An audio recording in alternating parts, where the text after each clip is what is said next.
संध्या जैसा सोच रही थी वैसा कुछ भी नहीं था। राजकुमार जब कमरे में पहुंचा तो उसने वो पोशाक वहां रखी देखी। अरे, ये उपहार मुझे किसने दिया है? ये तो बहुत सुंदर पोशाक है। अद्भुत। मुझे जहां तक याद है, सबने मुझे उपहार दिए। मैंने सबका चेहरा देखा, पर ये उपहार तो मेरे हाथ में किसी ने नहीं दिया। कैसे पता चलेगा कि ये उपहार किसने दिया है? और मेरे हाथों में दिए बिना ही यहाँ मेरे कक्ष में रख दिया। राजकुमार महाराज, महारानी, सेनापति, दास दासी सबसे पूछता है, पर किसी को भी इस बारे में कुछ नहीं पता था। राजकुमार हैरान रह जाता है कि ऐसा क्यों हुआ। किसी ने अगर इतना सुंदर उपहार देना भी था तो उसको सामने से देता। चोरी छुपे कौन रख गया? राजकुमार वापस अपने कक्ष में आता है, तभी उसकी नजर अपने द्वार पर अटके एक दुपट्टे के टुकड़े पर जाती है। राजकुमार महल की सभी दासियों से दुपट्टे के टुकड़े के बारे में पूछता है, पर किसी भी दासी के पास ऐसा दुपट्टा नहीं था।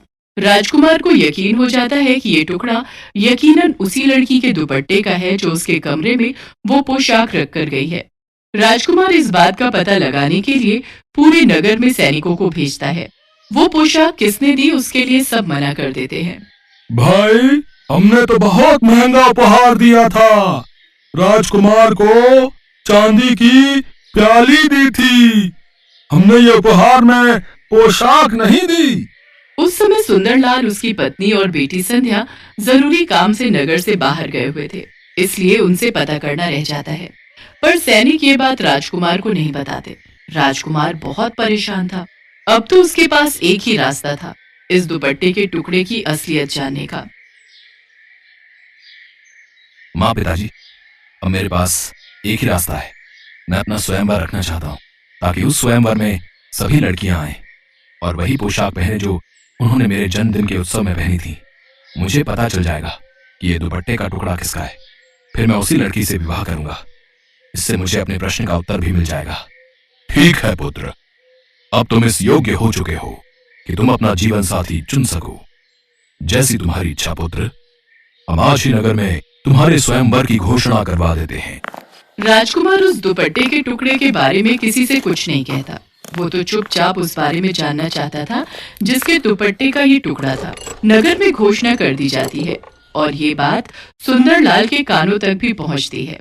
संध्या बेटी, तुम्हें भी स्वयंवर में जाना चाहिए। तुम्हारे पिताजी ठीक कह रहे, संध्या बेटी। नगर की सभी लड़कियां स्वयंवर के लिए जा रही हैं। अगर तुम नहीं गई तो महाराज क्रोधित हो जाएंगे। उन्होंने नगर की सभी युवा कन्याओं को स्वयंवर के लिए आमंत्रित किया है। पर मेरा वहां जाने का कोई फायदा नहीं, क्योंकि मैं तो देखने में बिल्कुल भी सुंदर नहीं हूँ। राजकुमार तो मेरी ओर देखेंगे तक नहीं, फिर मैं वहां जाकर क्या करूंगी? बेटी, ये तो भाग्य की बात है। अगर तुम्हारे भाग्य में राज सुख लिखा है तो उसे कोई नहीं छीन सकता, और यदि नहीं लिखा तो तुम अपना कर्तव्य निभाकर लौट आना। नगर की सभी लड़कियां उसी पोशाक में राजमहल पहुंचती हैं जो उन्होंने राजकुमार के जन्मदिन के उत्सव में पहनी थी। राजकुमार की नजरें तो उस लड़की को ढूंढ रही थी जिसके दुपट्टे का टुकड़ा अभी भी राजकुमार के हाथ में था। राजकुमार ने आज वही पोशाक पहनी थी जो संध्या ने उसे उपहार में दी थी। इनमें से तो कोई भी लड़की वो नहीं है। आखिर ये किसके दुपट्टे का टुकड़ा है? कहीं मेरी ये योजना विफल ना हो जाए। राजकुमार अभी इस बारे में सोच ही रहा था कि तभी संध्या महल में प्रवेश करती है। संध्या ये देखकर हैरान रह जाती है कि राजकुमार ने वही पोशाक पहनी है जो उसने सिल कर दी थी। राजकुमार ने मेरी दी हुई पोशाक पहनी है, इसका मतलब राजकुमार को मेरे द्वारा सिली हुई पोशाक पसंद आई। ये देखकर मैं बहुत खुश हूँ। बापू और माँ अगर ये सुनेंगे तो वो भी बहुत खुश होंगे।